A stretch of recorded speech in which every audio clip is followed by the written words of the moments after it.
नमस्ते। कक्षा 8 संधि। संधि का सामान्य अर्थ है मेल मिलाप। दो पड़ोसी राज्यों सत्ताओं में संधि होती है। व्याकरण में दो पड़ोसी अर्थात निकटस्थ ध्वनियों में संधि होती है और संधि होने से एक नया रूप बनता है। जैसे कार्यालय में दो शब्द हैं, कार्यधनालय। कार की अंतिम ध्वनि आ अपने निकटस्थ ध्वनि आ से मिलकर आ ही बन जाती है और नया शब्द बनता है कार्यालय। दो निकटस्थ ध्वनियों वर्णों के मेल से होने वाला विकार परिवर्तन संधि कहलाता है। संधि के भेद। हिंदी के स्वभाव में संधि नहीं है। संधि वाले सभी शब्द संस्कृत से आए, तत्सम शब्द और इसी रूप में ले लिए गए हैं, इसलिए संस्कृत के संधि नियम ही हिंदी में भी उपयोग होते हैं। तदनुसार संधियां तीन प्रकार की होती हैं। स्वर संधि, स्वर धन स्वर, व्यंजन संधि, व्यंजन धन स्वर, विसर्ग संधि, विसर्ग धन स्वर। ये संधियों के तीन प्रकार हो गए। स्वर संधि को अच संधि भी कहते हैं, व्यंजन को हल संधि कहते हैं और विसर्ग को विसर्ग कहते हैं। स्वर संधि दो स्वरों के परस्पर मेल से होने वाले रूप परिवर्तन को स्वर संधि कहा जाता है। जैसे देव धन इंद्र, देवेंद्र, देव धन आलय, देवालय। हिंदी में 11 स्वर हैं। छोटा बड़ा, छोटी बड़ी, छोटा बड़ाऊ परस्पर ये सवर्ण हैं।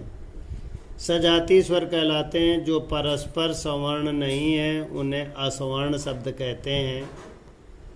स्वरों की निकटता के आधार पर स्वर संधि के उपभेदों के उदाहरण इस प्रकार हैं। दीर्घ संधि, दो सवर्ण सजाती मिलकर दीर्घ संधि होती है। आ धन आ बराबर बड़ा, ई धन ई बराबर बड़ी, ऊ धन ऊ बराबर बड़ाऊ। इसमें से इस प्रकार है। मत धन अनुसार, मतानुसार, योग धन अभ्यास, योगाभ्यास, परम धन, अणु परमाणु, अधिक धन, अंश अधिकांश। आ धन आ बराबर बड़ा, रेखा धन अंकित, रेखांकित, सीमा धन अंकन, सीमांकन, तथा धन अपि तथापि, यथा धन अर्थ यथार्थ, मुनि धन इंद्र मुनीन्द्र, अभिधन इष्ट अभीष्ट, अति धन इव अतीव, रवि धन इंद्र रवीन्द्र। ई धना बराबर बड़ी, मही धन इंद्र महेंद्र, सची धन इंद्र सचीन्द्र, लक्ष्मी धन इच्छा लक्ष्मीच्छा, सती धन इच्छा सतीच्छा, लघु धन उत्तर लघुत्तर, भानु धन उदय भानुदय, गुरु धन उपदेश गुरुपदेश, सुधन उक्ति सूक्ति। ये सब स्वर संधि के भेद हैं। अब गुण संधि। विद्यार्थी परिभाषा लिखेंगे, इधर स्वर संधि के लिखेंगे, 5 भेद लिखेंगे, 5 उदाहरण लिख लेंगे। गुण संधि की परिभाषा इस प्रकार है। आ धन आ बड़ा बड़ा स्वरों के साथ, ई धन ई बड़ी, ऊ धन ऊ बड़ा ऊ, री धन री स्वर आए तो ए ओ अर हो जाता है। जैसे देव धन इंद्र देवेंद्र, देव धन ईसा देवेश, योग धन ईश्वर योगेश्वर, यथा धन इष्ट यथेष्ट, परम धन ईश्वर परमेश्वर। दूसरा है आ धन ऊ बराबर हो। ये जो था आ धन आ बराबर या धन ई बराबर ए में था, जो इस प्रकार है। यथा धन इष्ट यथेष्ट, परम धन ईश्वर परमेश्वर, राजा धन इंद्र राजेंद्र।